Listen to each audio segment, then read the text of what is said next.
Aujourd'hui, nouvelle vidéo Newell MMA dans laquelle nous allons réagir à vos pires avis UFC, vos unpopular opinions, vos hot takes. Je vous ai demandé de me mettre tout ça sous ce post il y a 8 jours. On a eu 134 commentaires. Donc, tout ce où il y a un cœur, c'est l'épisode précédent, je vous invite à aller le voir si vous ne l'avez pas vu. Et on commence avec monsieur ou madame, je sais pas, ALPC17 qui nous dit: très important, juste avant de commencer la vidéo, mettez un like, mettez un commentaire, je vois ceux qui le font souvent et je vous remercie du fond du cœur. Et boostez la vidéo, c'est gratuit, vous pouvez le faire 3 fois par semaine. Et pour ceux qui sont pas abonnés, En fait, vous croyez que je suis les restos du cœur, je suis un bénévole, moi. Il y a 30% des gens qui regardent les vidéos qui sont pas abonnés. Vous voulez que je fasse quoi? Que je vienne chez vous et que je vous casse l'œil? Morales est surcoté de fou, je trouve. Prates va le faire dormir. Alors, déjà de 1, pourquoi est-ce que Morales est surcoté de fou? J'aimerais bien savoir. Parce que personnellement, je suis le genre de mec, si tu dis qu'un tel est surcoté, il faut des preuves. Tu vois? Genre, typiquement, moi je dis que Topuria il est surcoté et les gens pensent qu'il est super complet. J'ai des preuves. Il y a personne à l'UFC avec un bon niveau de grappling contre qui il a combattu. Donc il a jamais pu montrer ses preuves qu'il est bon au sol. Tu vois? Donc c'est pour ça que je dis que Arman va l'arracher au sol. Parce que Arman a combattu des bons combattants au sol. Tu vois, typiquement, il faut ramener des preuves quand tu parles. Genre, Arman, il a combattu contre Makhachev, c'était quasiment 50-50. Imagine ce qu'il ferait à Ilia, tu vois, en termes de sol. Donc, quand tu me dis que Morales est surcoté de fou, je trouve, sur quoi il est surcoté, pourquoi, quelle est la preuve, tu vois. Et dire que Prates va le faire dormir, pour l'instant, parmi les deux, qui est-ce qui a la meilleure victoire? C'est clairement Morales. Morales, il a battu Sean Brady, qui est pour moi facilement top 3 de la division. Et même, actuellement, il est top 6 ou 5. Donc je pense que même si tu le considères top 6 ou 5, t'es d'accord pour dire que c'est la meilleure victoire des deux. Parce que Prates, sa meilleure victoire, c'est JDM. JDM, depuis l'UFC 315, je vous rappelle qu'il est extrêmement surcoté. La meilleure victoire de JDM, je le rappelle, c'est Belal qui a joué le boxeur. Et comme on a pu le voir, hein, dès que tu le mets contre un vrai striker comme Prates, il se fait éteindre. Et dès que tu le mets contre un mec qui est bon au sol comme Makhachev, il se fait éteindre. Donc d'un côté, t'as Morales qui a mis TKO premier round Sean Brady, qui est top 6 actuellement, mais pour moi il est top 3 de la division. Et de l'autre, t'as Prates qui a juste battu un Jack Della Maddalena qui a été surcoté par tous les fans qui pensaient qu'il était super fort, qu'il pouvait battre Islam, alors que depuis le début, Lunes Nyolema vous disait qu'il était éclaté. Donc non, je suis pas du tout d'accord, je pense pas qu'il est surcoté Morales. Peut-être qu'il est pas aussi bon qu'on le croit, mais de dire qu'il est surcoté de fou en mode ouais, il est nul en vrai, Prates va le faire dormir, j'attends d'avoir des preuves. Alors, température 83, qu'est-ce que c'est que ce blaze frère? Nassourdine va battre Strickland par TKO deuxième round car c'est lui qui aura le title shot. Alors, que Nassourdine puisse battre Strickland par TKO deuxième round, encore ça, peut-être, tu vois, mais bon, je pense que ce serait un combat beaucoup plus serré, je pense que ça irait clairement à la décision, tu vois. Je dirais peut-être Strickland par décision, Nassourdine, franchement, je sais pas du tout. Mais surtout, dire que Nassourdine aura le title shot, ça, c'est, faut vraiment être un malade mental, hein. Déjà, de 1, l'UFC va clairement faire le rematch Khamzat Chimaev contre Sean Strickland, parce que ça fera beaucoup plus d'argent. Surtout qu'en plus, l'équipe de Khamzat a demandé un rematch à Abu Dhabi. Je pense que l'UFC, ils sont pas bêtes. Ils savent que Khamzat, le jour où on l'a vu contre Strickland, on voit tous que c'est pas le vrai Khamzat, on voit tous que voilà, la White Cut l'a juste tué, il a pas vraiment pu combattre de fou. Donc l'UFC sait que là actuellement, l'aura de Khamzat, elle a baissé de fou. Elle sait qu'il y a des gens, ils se disent ouais, rematch, Strickland il le prend, tu vois. Donc ils sont pas bêtes l'UFC. Ils vont booker le rematch, et connaissant l'UFC, quand ils ont une star du calibre de Khamzat, ils veulent la protéger un maximum. Donc je serais même pas choqué qu'ils font un rematch bien à Abu Dhabi, bien que des musulmans qui veulent voir Khamzat gagner, bien que en mode tout est fait pour que Khamzat gagne et tout est fait pour que Strickland perde. Je suis sûr que l'UFC va faire ça à Abu Dhabi, frère, pour que Khamzat puisse récupérer sa ceinture et gagne par soumission, tu vois, pour relancer la hype Khamzat et ensuite le balancer en light heavyweight. Donc non, je suis pas d'accord. Est-ce que Nassourdine gagnerait contre Strickland? Peut-être, par TKO au deuxième round, je ne pense pas. Est-ce qu'il aura le title shot? Encore moins. Alors, qu'est-ce que c'est que ce blaze? L'archiviste SoundCloud, bref, l'archiviste, Topuria peut mettre KO Islam et Arman. En fait, regarde, je vais mettre que je suis d'accord. Pourquoi? Parce que même moi, je peux mettre KO Islam et Arman. C'est n'importe qui peut mettre KO n'importe qui. C'est juste une possibilité. Maintenant, tu m'aurais dit Topuria a de grandes chances de mettre KO Islam et Arman. Je t'aurais dit non. Mais Topuria peut mettre KO. Bah oui, parce que n'importe qui peut mettre KO n'importe qui, frérot. N'importe qui, si le mec en face il bouge pas et que tu mets un coup plein de puissance, il peut le mettre KO. Donc oui, évidemment que Topuria peut mettre KO Islam et Arman. Est-ce qu'il le ferait? Sûrement pas. L2, ouais, bref. Buckley est le futur Geoff Neal. En vrai, ouais. En vrai, je suis d'accord, hein, parce que Buckley, malheureusement, il a un striking ok, tu vois, il a une bonne puissance de frappe, mais dès qu'il faut commencer à défendre des takedowns, il est plus là, tu vois. Rakmo23 qui nous dit: je pense que Peter Yan va marcher sur la catégorie des bantamweight parce que je vois personne le mettre en difficulté sauf Oumar, mais je le vois quand même gagner. Alors, je suis à peu près d'accord et pas d'accord, parce que je pense que oui, il va clairement marcher sur la division, il n'y a personne à son niveau, à part Oumar. Mais je pense que Oumar gagnerait le combat, parce que, comme je l'ai dit, hein, bon, la seule chose qu'on a pour comparer le niveau de Oumar et Peter Yan, c'est leur combat contre Merab. Les deux ont combattu Merab blessé une première fois, sauf que Oumar, en étant blessé, a gagné le combat 48-47, même si officiellement, il a perdu 48-47. Disons par rapport au officiel, alors. Officiellement, premier combat Oumar Merab. Oumar a perdu 48-47 avec une main pétée. Et premier combat, lui, Peter Yan, avec un bras pété, s'est fait 50-45. Donc d'un côté, les deux, ils ont combattu Merab une première fois blessé. Merab, il a été super chanceux. Et les deux ont perdu, sauf que Oumar a perdu de très très peu. Et lors du rematch, on a vu ce que Peter Yan a fait à Merab. Donc pendant le rematch, imaginez ce que Oumar ferait à Merab. Si déjà le premier combat, il l'a gagné de très peu alors qu'il était blessé, imaginez si Oumar n'était pas blessé. Donc je pense que le combat Oumar contre Peter Yan serait extrêmement serré, et je pense que Oumar gagnerait de très peu. Ramos qui nous dit: Prates KO Topuria en moins de 77 kg, Khamzat soumet Strickland dans le rematch, et Pantoja soumet Joshua Van facilement. Alors, le premier Prates mais KO Topuria en welterweight. KO, ouais, en vrai, ouais, allez, je suis d'accord sur ça. Khamzat soumet Strickland dans le rematch, je suis totalement d'accord. Le premier combat, malheureusement, il a fait une weight cut de baiser, et du coup, il a pas réellement combattu. Et le troisième, Pantoja soumet Joshua Van facilement, je suis totalement d'accord. D'ailleurs, je vois plein de gens qui parlent de Joshua Van en mode, ouais, maintenant c'est un vrai champion. Les gars, depuis le début, je vous dis que l'UFC veulent lui donner une défense facile pour que tout le monde se dise: ah, en vrai, c'est un vrai champion. Et du coup, ils vont lui donner Tatsuro Taira. C'est exactement ce qui s'est passé. C'est un truc de fou comment dès que je dis un truc, parfois ça arrive, frère. J'ai dit quoi? J'ai dit Joshua Van, c'est une petite star actuellement. Ils vont lui donner une défense facile pour que les fans ils se disent: oh, c'est un vrai champion. Ils lui ont donné Tatsuro Taira. Il a gagné contre Taira. Tout le monde se dit: oh, c'est un vrai champion. Vous avez vu comment je vous ai dit ça depuis des mois? Ça arrivait et maintenant, ça s'est encore plus validé. C'est trop, frère. Les gros casuals qui sont là en mode: ouah, Joshua Van, il a battu Tatsuro Taira, il est trop fort. Ça y est, frère. Quand Pantoja il va le soumettre, vous allez tous faire: oh, t'avais encore raison, Lounès. Bref, Conor Prime perd contre quasi tout le top 5. Mais tellement, mais enfin, frère. Oh, j'en ai marre. Je bois de l'eau et je vous dis les termes, parce que là, frère, j'en ai marre de toutes ces personnes qui ont le chibre à Conor Prime au fond de leur gorge. Il n'est pas si fort que ça. Il a battu José Aldo et Eddie Alvarez. C'est tout. Conor Prime a battu José Aldo et Eddie Alvarez, c'est tout. Et les gens sont en mode: ouah, incroyable, Conor Prime, il bat tout le monde. Frérot, Conor Prime se ferait foudroyer par BSD. Conor Prime se ferait foudroyer par Max Holloway actuel. Conor Prime se ferait foudroyer par Topuria, par Oliveira, par Arman Tsarukyan, par qui tu veux, frère. Il est gaze, frère. Oui, il était bon à l'ancienne. Mais il était bon à l'ancienne contre des Eddie Alvarez Prime. Eddie Alvarez Prime, frérot, il est gaze. Même pas Paddy Pimblett, ça se trouve, il le... Bah non, j'abuse de ouf. Mais non, mais frère, sa meilleure victoire, c'est quoi? C'est José Aldo Prime. C'est qui José Aldo Prime? C'est je défends contre plein de randoms. Ça y est, frère. Donc, totalement d'accord. Volk est top 5 de l'histoire. Bah, j'ai littéralement... et pas 5ème. Totalement d'accord avec les deux, frère. J'ai littéralement mis top 3 dans ma liste des GOATs. Ici, bref, flemme. Ouah, frérot, tu débites. Je pense que Khabib Nurmagomedov est un combattant qui ne mérite pas vraiment d'être cité parmi les GOATs du sport. Son 29-0 est discutable, par exemple. C'est 16 premiers combats en carrière qui sont gagnés. En fait, les gars, hot takes, c'est un truc dont on n'est pas tous d'accord. Parce que nous dire que Khabib n'est pas dans les GOATs, on est tous d'accord qu'il n'est pas dans les GOATs. Oui, en termes d'impact sur le sport, il est dans les GOATs.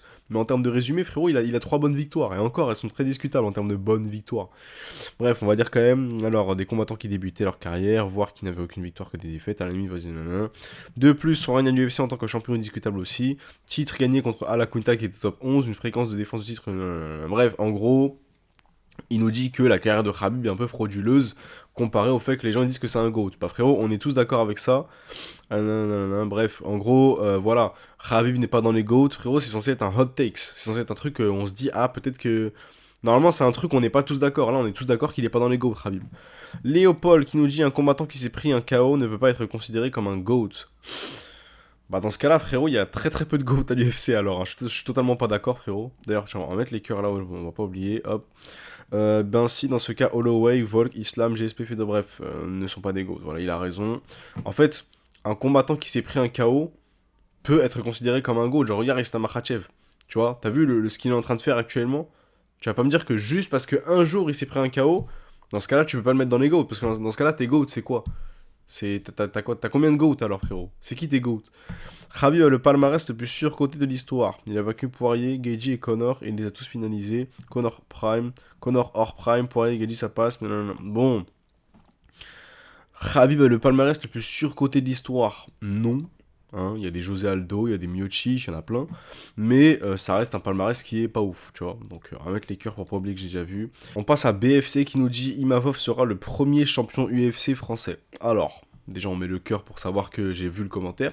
Mais si tu parles de champion intérimaire et indisputé, bah Cyril Gane a déjà été champion intérimaire. Et si tu parles de champion indisputé, il y a déjà, je sais plus comment elle s'appelle, Le Vera, je sais plus, la meuf là, à l'UFC BJJ, qui a réussi à prendre une ceinture alors que c'est une française.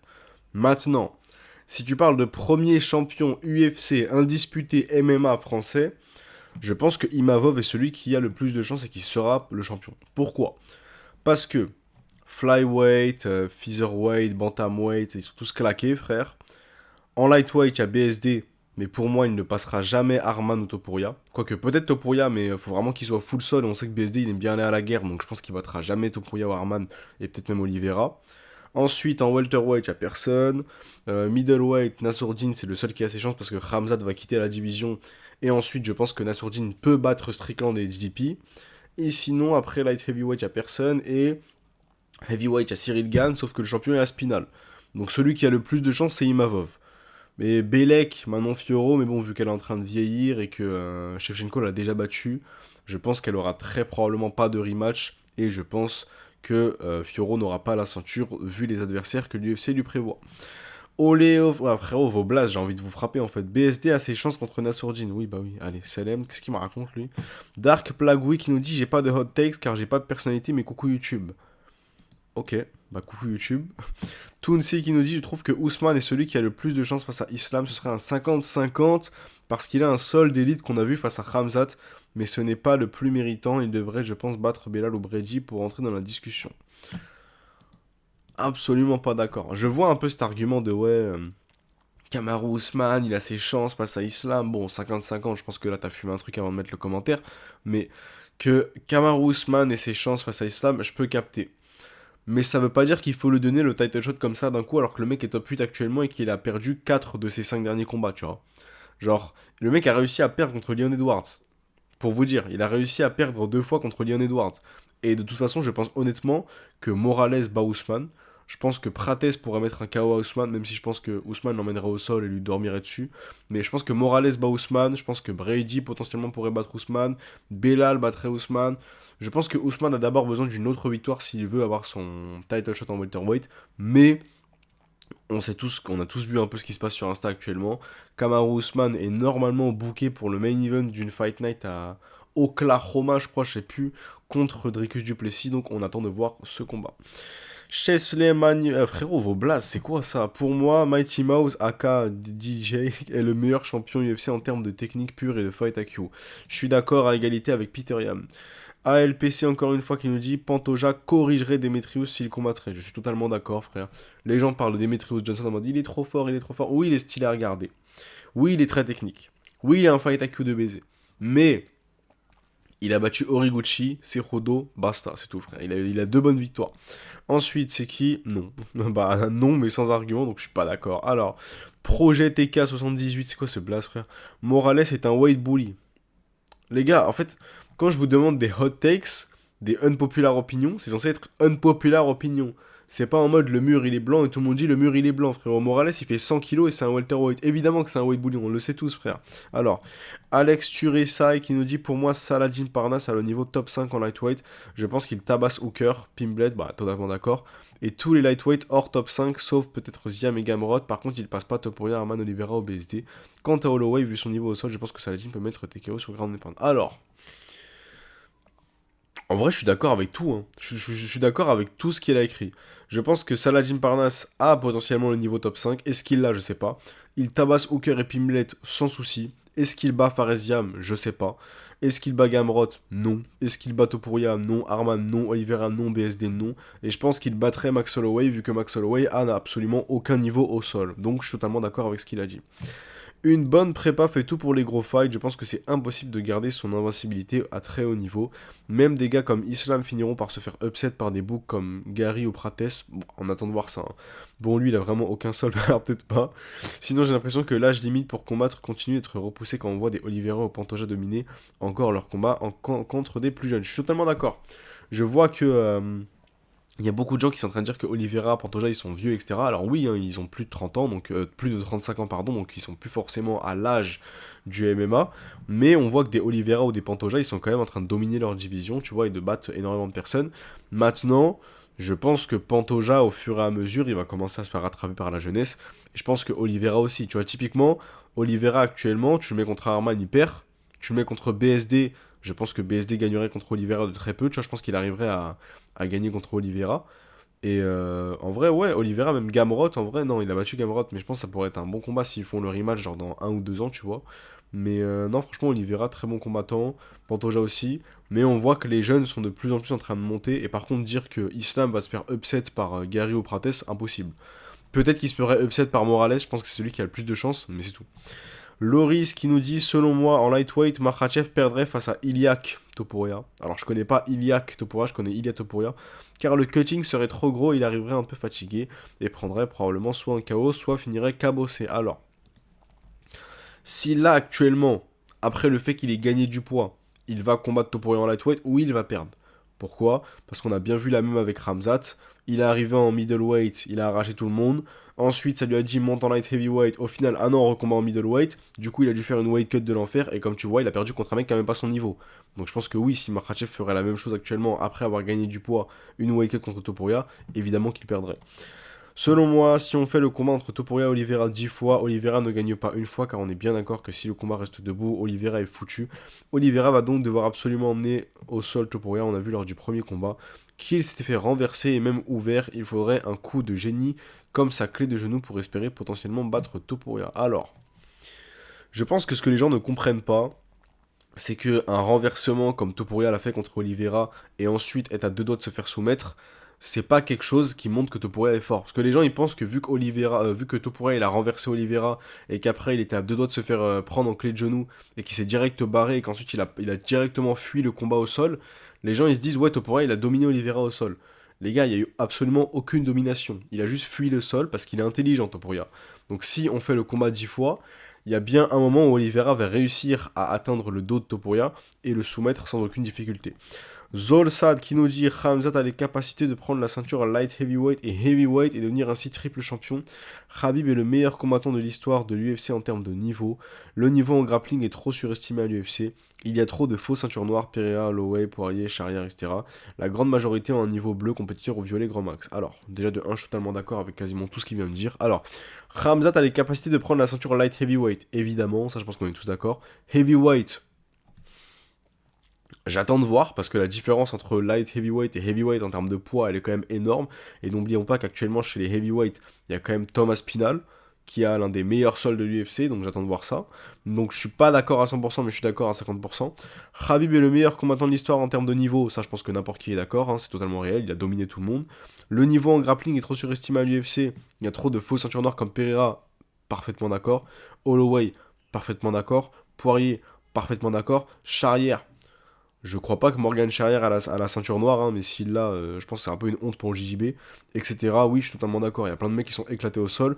Pour autant, ils ont une ceinture noire. Mais après, je pense que c'est juste que le niveau de JJB pour avoir la ceinture noire ne doit pas être si haut que ça s'il y a des mecs qui l'ont comme ça alors qu'ils sont éclatés au sol. Mais bon, enfin, c'est pas que c'est si haut que. C'est pas que le niveau en JJB est nul, mais c'est que t'as des mecs comme Pereira, tu vois, qui, vu qu'ils ont gagné En fait, pour avoir des ceintures en JJB, genre pour prendre en grade, entre guillemets, en JJB, je sais qu'il faut juste gagner, tu sais, en gros, faut que tu gagnes en régional, faut que tu gagnes en national, faut que tu gagnes en world champion, etc., mes couilles. Et vu qu'il y a des mecs comme Pereira qui gagnent par KO premier round un combat mondial, bah du coup, ils considèrent ça comme c'est bon, t'as mérité ta ceinture noire. Sauf que non, frérot, il a utilisé aucun sol dans le combat. Bref, c'est juste les règles du JB qui puent la merde pour avoir des bonnes ceintures. Jamais Khabib est le meilleur de l'histoire en UFC en termes de niveau. Islam, Volk, Khamzat, Anderson Silva, Daniel Cormier, la fraude, John Jones, Kamaru Usman. What? Qu'est-ce qui m'a... Attends. Wow, alors. Jamais Khabib est le meilleur de l'histoire en termes de niveau. Islam. Alors déjà, Juste regarde Islam contre Poirier, Khabib contre Poirier. Voilà, déjà tu sais que Islam n'est pas meilleur que Khabib, et même quand tu les vois s'entraîner tous les deux, on voit très bien que Khabib est clairement au-dessus. Volk, frérot, vu ce que Islam a fait à Volk, imagine ce que Khabib lui ferait. Khamzat, oui, Khamzat, tu peux le mettre parmi les meilleurs combattants de l'histoire en termes de niveau, mais vu ce qu'il s'est tapé contre Strickland, ça baisse un peu son grade. Anderson Silva, clairement pas, frérot. Daniel Cormier, clairement pas. John Jones, clairement pas. Kamaru Usman, il a eu que des adversaires de merde, à part Khamzat et Gilbert Burns. GSP, clairement pas, il y a eu des vols. Oliveira, pareil, clairement pas, frérot. Vu ce que Makhachev lui a fait, imagine ce que Khabib lui ferait. Demetrius Johnson, il a combattu que des mecs claqués à part Horiguchi et Cejudo. Pantoja, oui, tu peux le mettre dans les meilleurs en termes de niveau, mais clairement pas au-dessus de Khabib, vu qu'il a clairement perdu des combats à l'ancienne. Arman, pareil, tu peux pas le mettre au niveau de Khabib, vu ce qu'il a fait contre Oliveira, alors que Makhachev a arraché Oliveira. Genre, imagine ce que Khabib ferait à Oliveira et Tsaroukan. Et Sean Brady, je sais pas d'où tu le sors, Sean Brady. Bref. Alors, selon moi, Robert Whittaker ne va absolument rien faire en light heavyweight, car contrairement à Paulo Costa, il sera sous-dimensionné pour la division. Honnêtement, je suis d'accord. Je m'attends pas à ce que Robert Whittaker fasse de grandes choses en light heavyweight, mais je pense qu'il a clairement le niveau top 10, même peut-être top 5. Bon, on va faire un dernier, après on va s'arrêter là, sinon la vidéo va être beaucoup trop longue. Alors, Kylian Dorado qui nous dit Volk et Merab sont des plus grands GOAT que Khabib en termes d'adversité que de niveau, à la limite pour Merab ça se discute. Alors Volk, clairement, il n'y a pas de débat. Et Merab, en vrai, ouais, c'est vrai qu'il a des plus grandes victoires que Khabib, alors que Khabib n'a que 3 bonnes victoires à l'UFC. Maintenant, si on parle en termes de niveau, Khabib les écrase sans difficulté, voilà. Donc, voilà tous les commentaires qu'on a fait aujourd'hui. N'hésitez pas à remettre des commentaires sous ce post si vous voulez que je réponde à des hot takes, et on se dit à la prochaine.